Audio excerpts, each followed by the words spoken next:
PKB baru saja menggelar Muktamar 2024, forum tertinggi untuk menentukan kepemimpinan baru. Muhaimin Iskandar kembali terpilih secara aklamasi untuk memimpin PKB 5 tahun ke depan. Allahu Akbar! Muktamar juga memutuskan Wakil Presiden Ma'ruf Amin sebagai Ketua Dewan Syuro PKB. Salah satu hasil terpenting Muktamar adalah Deklarasi Bali. Partai ini bukan milik Muhaimin, bukan milik NU, bukan milik sekelompok orang, tetapi milik seluruh rakyat Indonesia. Tetapi proses penentuan kepemimpinan baru di tubuh PKB nyatanya tak berjalan mudah. Mereka bukan kader dan bukan pengurus PKB. Sekjen PBNU Saifullah Yusuf secara terang-terangan mengatakan ingin merebut PKB di bawah kepemimpinan Muhaimin Iskandar. Tapi sebenarnya gimana sih hubungan antara PKB dan PBNU?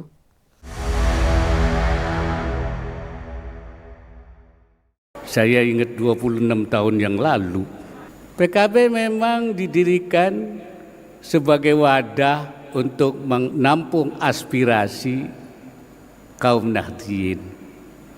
Karena pada waktu itu orang NU ingin punya partai yang membawa aspirasi mereka. Karena itu PKB disebutkan sebagai Matiyatun Nahdliyin, kendaraan politiknya orang NU. Tapi kenyataannya yang mendukung PKB bukan hanya orang NU, tapi seluruh kelompok. Kenapa begitu? Karena politik PKB adalah politik rahmatan lil alamin. Politik untuk semua golongan. Sejarah berdirinya PKB tak pernah bisa lepas dari Nahdlatul Ulama atau NU. Sebenarnya NU sempat menjadi sebuah partai politik yang mengikuti pemilu. Waktu itu raihan suara partai NU cukup besar.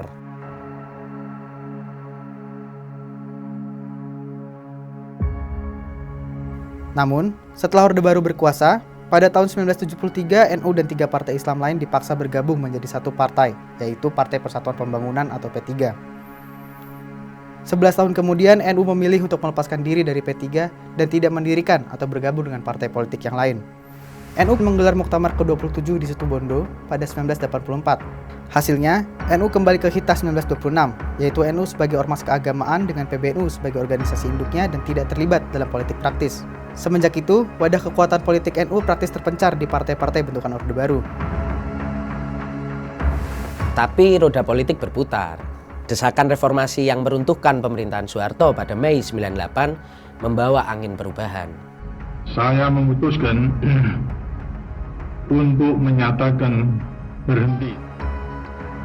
Warga dan Kiai NU bersuara agar NU membentuk partai politik untuk mewadahi aspirasi Nahdliyin yang selama ini dipinggirkan oleh rezim Soeharto. Rais Syuriah PBNU saat itu, Mustofa Bisri atau Gusmus, dengan keras menyatakan selama rezim Soeharto kekuatan politik NU dikebiri. Nah, waktu itu tokoh NU yang ada di P3 maupun di Partai Golkar hanya berperan sebagai sapi perah untuk mengumpulkan suara waktu pemilu. Orang NU hanya nunut urip atau numpang hidup. Itu kritikan Gusmus saat kondisi itu. Namun, desakan itu tidak langsung direspons oleh Ketua PBNU Sudraman Wahid atau Gus Dur. Gus Dur khawatir urusan politik dan agama tercampur aduk jika PBNU mendirikan sebuah partai. Kekhawatiran Gus Dur juga didasari pada keputusan NU yang tidak terkait dengan partai politik manapun, apalagi melakukan kegiatan politik praktis. Tapi dengan semangat dan aspirasi politik warga Nahdliyin untuk meminta pembentukan partai politik, akhirnya sikap Gus Dur mulai melunak. Nah, akhirnya PBNU mengadakan rapat harian Syuriah dan Tanfidziyah pada 13 Juni 1998.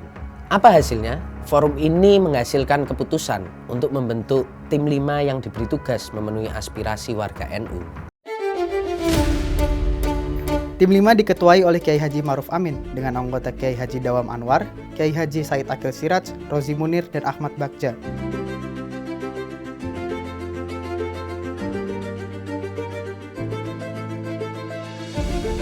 Kemudian, pada 20 Juni 1998, dibentuk pula tim asistensi untuk membantu tim 5, antara lain dalam merangkum usulan warga NU soal partai baru. Setelah melakukan konsinyering di Cipanas pada 26 hingga 28 Juli 1998, Tim 5 dan tim asistensi menemukan gambaran untuk membentuk partai berbasis nasionalis religius. Selain itu, tim 5 juga menghasilkan 5 rancangan, yaitu pokok-pokok pikiran NU mengenai reformasi politik, mabda siasi, hubungan partai politik dengan NU, ADART, dan naskah deklarasi. Setelah itu ditetapkan pula para deklarator pendiri PKB. Selain Gus Dur, ada Kiai Haji Munasir Ali, Kiai Haji Ilyas Ruhyat, Kiai Haji Mustafa Bisri, dan Kiai Haji Muhyidd Muzadi yang menjadi deklarator pendiri PKB. Nah, waktu itu sebenarnya Kiai Ma'ruf Amin itu sudah menjelaskan hubungan PBNU dengan partai yang akan lahir ini itu bakal seperti apa. Dia menekankan bahwa partai itu adalah partai warga NU, tapi secara organisatoris partai baru ini nggak ada hubungannya dengan keanggotaan NU. Setelah melalui persiapan panjang, hari yang dinanti pun tiba. Pada 23 Juli 1998, deklarasi meriah dilakukan di kediaman Gus Dur di Ciganjur, Jakarta Selatan. Ada sekitar 1.000 orang memenuhi lokasi. Juga beberapa purnawirawan TNI datang di momen bersejarah itu. Partai baru lahir dengan nama Partai Kebangkitan Bangsa.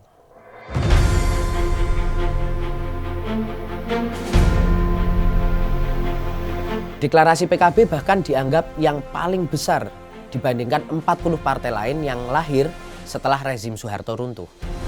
Terpilih dalam jajaran pengurus pertama PKB adalah Matori Abdul Jalil sebagai Ketua Umum, Muhaimin Iskandar sebagai Sekretaris Jenderal, dan Imam Hurman sebagai Bendahara.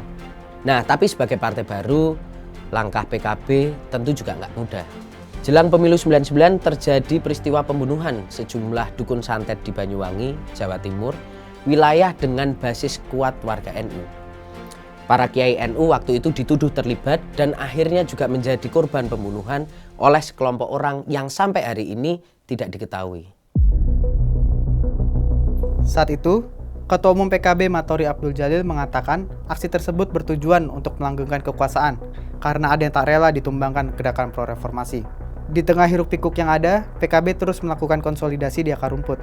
Salah satunya dengan mengajak para warga NU yang masih bergabung dengan partai lain untuk bergabung ke PKB.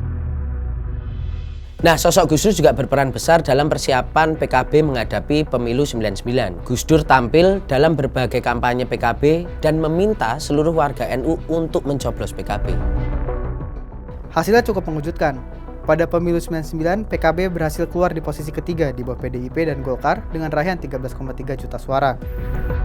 Setelah keberhasilan itu PKB mulai optimis nih dan mulai menyiapkan calon presidennya sendiri, yaitu Gus Dur. Setelah Presiden Habibie memutuskan mundur dari pencalonan presiden, suara Gus Dur yang awalnya tak diperhitungkan justru kian menguat. Gus Dur terpilih sebagai presiden setelah memperoleh 373 suara di MPR. Dengan terpilihnya Gus Dur sebagai presiden keempat Indonesia, ini membuat PKB semakin menguat. Banyak tokoh-tokoh PKB yang diajak Gus Dur nih untuk mengisi kabinetnya. Tapi kenangan manis pemerintahan Gus Dur hanya berlangsung singkat. Gus Dur harus berhenti dari jabatan presiden di hadapan sidang istimewa MPR pada 23 Juli 2001. Gus Dur dilangsirkan oleh MPR dan kursi presiden diduduki oleh Megawati Soekarno Putri. Di momen jelang kejatuhan Gus Dur inilah internal PKB mulai mengalami gejolak. Konflik pertama PKB membuat dualisme kepengurusan partai. Setelah konflik pertama ini, sederet perseteruan di internal PKB terus mendera hingga tahun 2009. Setidaknya ada 7 muktamar dan muktamar luar biasa yang digelar dalam 10 tahun pertama usia PKB. Perpecahan di PKB sempat memunculkan 3 partai baru, sebuah dampak yang begitu luar biasa bagi partai ini. Akibat perseteruan panjang, suara PKB mulai menurun di pemilu-pemilu berikutnya. Misalnya pada pemilu 2004, perolehan suara PKB turun menjadi 10,57%, dan di pemilu 2009 bahkan anjlok sampai 4,94%. Keterpurukan PKB dalam pemilu 2009 ini nggak lepas dari konflik antara PKB pimpinan Muhaimin Iskandar dan PKB pimpinan Ali Maskur Musa. Perseteruan itu berlanjut hingga ke ranah pengadilan. Mahkamah Agung lalu memutuskan bahwa PKB yang dipimpin Muhaimin Iskandar adalah PKB yang sah. Nah, setelah berbagai konflik yang terjadi di tubuh PKB, akhirnya Muhaimin mulai melakukan konsolidasi internal. Hingga akhirnya PKB berhasil bangkit di pemilu 2014, 2019, dan 2024.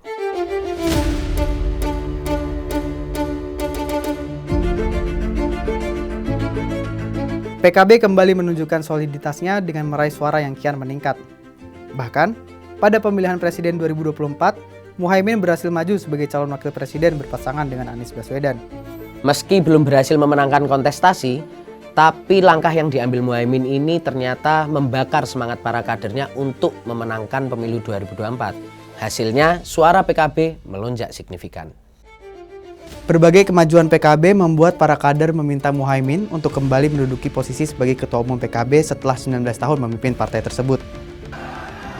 Saya tanya, apa benar sahabat-sahabat pengurus DPC meminta saya memimpin kembali? Saya menerima permintaan sahabat-sahabat untuk menjadi Ketua Umum 2024-2029. Melanjutkan kepemimpinan DPP PKB sebagai Ketua Umum periode 2024-2029. Apakah dapat disetujui? Apakah dapat disetujui? Apakah dapat disetujui? Allahu Akbar. Dalam muktamar di Bali, sebanyak 38 ketua Dewan Pimpinan Wilayah PKB satu suara menjadikan Muhaimin sebagai pemegang mandatoris tunggal. Di sisi lain, rapat para kiai PKB juga sampai pada satu kesimpulan untuk mengusulkan Ma'ruf Amin sebagai Ketua Dewan Syuro PKB. Semua peserta setuju Ma'ruf Amin dipilih untuk mendampingi Muhaimin menahkodai PKB.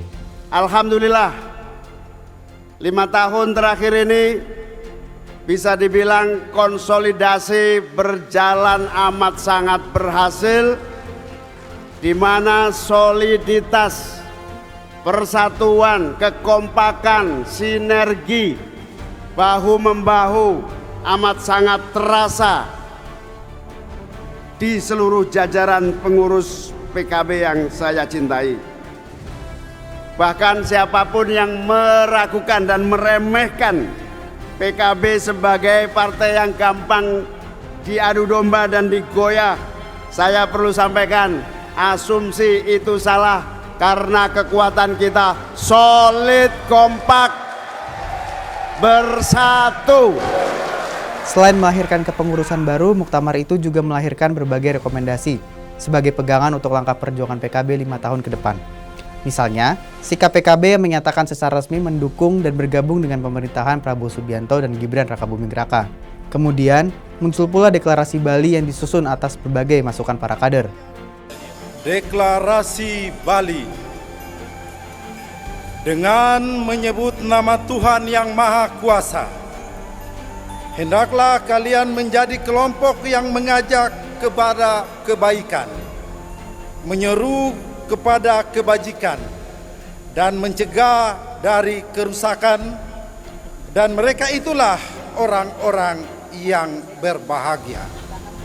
Partai Kebangkitan Bangsa menyadari jika cita-cita proklamasi kemerdekaan bangsa Indonesia adalah terwujudnya suatu bangsa yang merdeka, bersatu, berdaulat, adil dan makmur, serta untuk mewujudkan pemerintah negara kesatuan Republik Indonesia yang melindungi segenap bangsa Indonesia.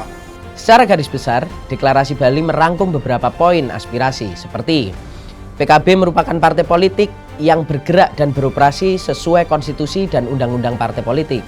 Lalu, PKB menghormati kemandirian semua organisasi sosial keagamaan di bawah undang-undang Ormas.